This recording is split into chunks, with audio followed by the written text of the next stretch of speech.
देख रहे हैं सिटी इंडिया न्यूज चैनल हक की आवाज। Paradise function palace Mahbubnagar government general hospital के इंचार्ज सुप्रिटेंडेंट डॉक्टर जीवन ने मीडिया से बात करते हुए कहा कि मौसम बरसात के आगाज़ के साथ ही मौसमी अमराज डेंगू, टाइफाइड, मलेरिया के फैलाव के खदशात ज़्यादा होते हैं। ऐसे में आवाम को चाहिए कि मर्ज आने से पहले मर्ज से बचने के लिए एहतियाती तदाबीर इख्तियार करें। मौसमी बीमारी के फैलाव मच्छरों की वजह से होता है, लिहाजा अपने घरों के अतराफ मच्छरों की अफजाइश होने से रोकें। घर के अतराफ सफाई को यकीनी बनाएं और पानी को जमा होने ना दें।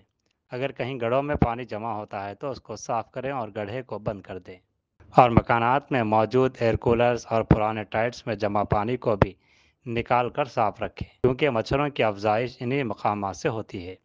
और आवाम को चाहिए कि लबे सड़क पर मौजूद ग़िज़ाओं का इस्तेमाल न करें, इससे भी टाइफाइड आने की उम्मीद होती है। डॉक्टर जीवन ने आवाम से अपील की कि अगर कोई बुखार में मुलव्विस हो वो फौरी तौर पर डॉक्टर से रब्त करें और उनसे मशवरे लेकर अद्वियात का इस्तेमाल करें, ना कि खुद ही मेडिकल में जाकर अद्वियात न लें। उन्होंने कहा कि महबूबनगर गवर्नमेंट जनरल अस्पताल में बेहतर इलाज किया जा रहा है और तकरीबन तमाम ही टेस्ट मौजूद हैं। आवाम इससे इस्तेफ़ादा हासिल करें। उन्होंने बताया कि जारिया माह में 10 से या 12 अफराद डेंगू से मुतासिर होकर शरीक थे, अब वो पूरे तरह रूबे सेहत पा चुके हैं।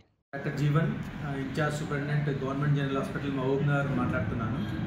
ఇప్పుడు ఈ మధ్యకాలంలో ఎండాకాలంలో వర్షాకాలం స్టార్ట్ అయిన తర్వాత వర్షాలు స్టార్ట్ అయిన తర్వాత కొంచెం ప్రజలకు ఈ మధ్యకాలంలో జ్వరాలు కానీ తర్వాత జ్వరాలు అంటే రకరకాల కారణాల వల్ల అంటే వైరల్ ఫీవర్స్, అందులో స్పెషల్గా డెంగ్యూ జ్వరము, టైఫాయిడ్, మలేరియా ఇట్లాంటివి వచ్చే అవకాశాలు ఎక్కువగా ఉన్నాయి.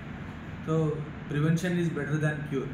అయితే ప్రజలు ఒకటి గుర్తుపెట్టుకోవాలి, మనకు రోగం రాకముందే ఎలా రాకుండా ఉండడానికి చర్యలు అనేవి ప్రజలు తీసుకుంటే హాస్పిటల్కు కానీ డాక్టర్ను కన్సల్ట్ చేయవలసిన అవసరం లేకుండానే తీసుకోవచ్చు. ఇందులో ముఖ్యంగా దోమలు, ఎందుకంటే వైరల్ ఫీవర్స్ ఎస్పెషల్లీ డెంగ్యూ జ్వరం అనేది ఏడిస్ ఎజిప్టిస్ మస్కిటో నుండి, లేదా మలేరియా జ్వరం, మలేరియా అనాఫిలిస్ మస్కిటో నుండి అట్లా వచ్చే అవకాశం ఉంటుంది. కాబట్టి దోమలు ఇంటి చుట్టుముట్టు నిల్వ ఉండకుండా, నీరు నిల్వ ఉండకుండా చూసుకోవాలా.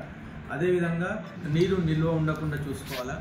అయితే పరిసరాలలో నీరు ఎక్కడ నిల్వ ఉంటే దాన్ని శుభ్రం చేయించుకోవాలా. ఎస్పెషల్లీ మున్సిపాలిటీ వాళ్ళకు ఇన్ఫర్మేషన్ ఇచ్చి ఏమైనా చిన్న చిన్న గుంతలు ఉంటే వాటిని ఫిల్ చేయించుకోవాలా. సో మన పరిధిలో ఇంటి కాంపౌండ్ లోపల ఏమైనా పాత టైర్లు కానీ తర్వాత ఎయిర్ కూలర్స్ కానీ ఉండి అందులో నీరు నిల్వ ఉంటే అవి ఖాళీ చేసి డ్రై పెట్టుకోవాలి.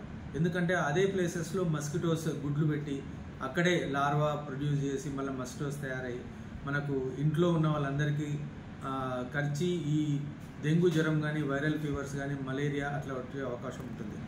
అదేవిధంగా ప్రజలు గుర్తుపెట్టుకోవాలంటే ఈ వర్షాకాలంలో ఎస్పెషల్లీ బయట రోడ్డు పైన తినుబండారాలు అంటే పానీపూరి కానీ వేరే ఇతర పదార్థాలు అన్హైజీనిక్ కండిషన్లో తయారు చేసిన పదార్థాలు తినకుండా ఉండటం మంచిది. దాని నుండి గ్యాస్ట్రోఎంటరైటిస్ కానీ టైఫాయిడ్ జ్వరం వచ్చే అవకాశం ఉంటుంది. తర్వాత ఎప్పుడైనా జ్వరం వచ్చిన వెంటనే డాక్టర్ని సంప్రదించాలా, డాక్టర్ అడ్వైజ్ తీసుకోవాలి.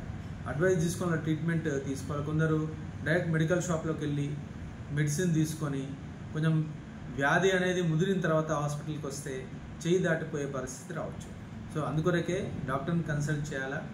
ఏమైనా టెస్ట్లు అవసరం ఉంటే ఇప్పుడు గవర్నమెంట్ హాస్పిటల్ ఉంది, పిఎస్సి, సిఎస్సిస్ ఉన్నాయి, అక్కడ సందర్శించి అవసరం ఉంటే వాళ్ళకు టెస్ట్ చేస్తాం టీ డయాగ్నోస్టిక్ ద్వారా. తర్వాత గవర్నమెంట్ జనరల్ హాస్పిటల్లో ఐడిఎస్పి ల్యాబ్ ఉంది.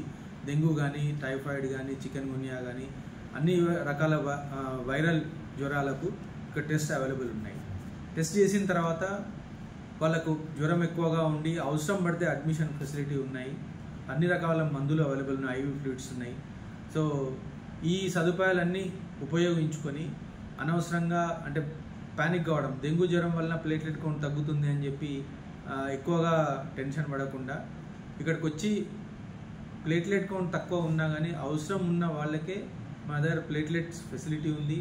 అదేవిధంగా సింగిల్ డోనర్ ప్లేట్లెట్ మెషిన్ కూడా ఉంది. సో మరీ 10,000 కంటే తక్కువగా ఉండి బ్లీడింగ్ మేనిఫెస్టేషన్స్ ఉంటే సింగిల్ డోనర్ ప్లేట్లెట్ కూడా అవైలబుల్ ఉన్నాయి. లేదు అంటే ర్యాండమ్ ప్లేట్లెట్స్ అనే బ్లడ్ బ్యాంక్లో ఉంటాయి. కాబట్టి ఈ సదుపాయాలను ఉపయోగించుకో అని ప్రజలను కోరుకుంటున్నాను. So so prevention is better than cure. So జ్వరము అట్లాంటివి రాకుండానే ముందు జాగ్రత్తలు చర్యలు తీసుకోవాలి. మన దగ్గర కేసెస్ ఎక్కువ వచ్చినాయి సార్. సో ఈ మధ్యకాలంలో జ్వరం కేసెస్, వైరల్ ఫీవర్స్ వస్తున్నాయి, కానీ చెప్పుకోదగనగా అధికంగా అయితే ఏం లేవు. ఈ నెలలో మొత్తము 10 నుండి 12 కేసులు పీడియాట్రిక్ కానీ తర్వాత జనరల్ మెడిసిన్లో అడ్మిట్ అయ్యి వాళ్ళు ఆల్మోస్ట్ అందరూ కూడా మంచిగానే రికవర్ అయ్యారు. అయితే అన్నిసార్లు కూడా మనకు డెంగ్యూ పాజిటివ్ రాకపోవచ్చు, అయినా కానీ వైరల్ జ్వరాలలో ప్లేట్లెట్ కౌంట్ తగ్గి వాళ్ళు గవర్నమెంట్ హాస్పిటల్లో కానీ ఏదైనా హాస్పిటల్లో అడ్మిట్ అయ్యి ట్రీట్మెంట్ తీసుకునే పరిస్థితి ఉంది.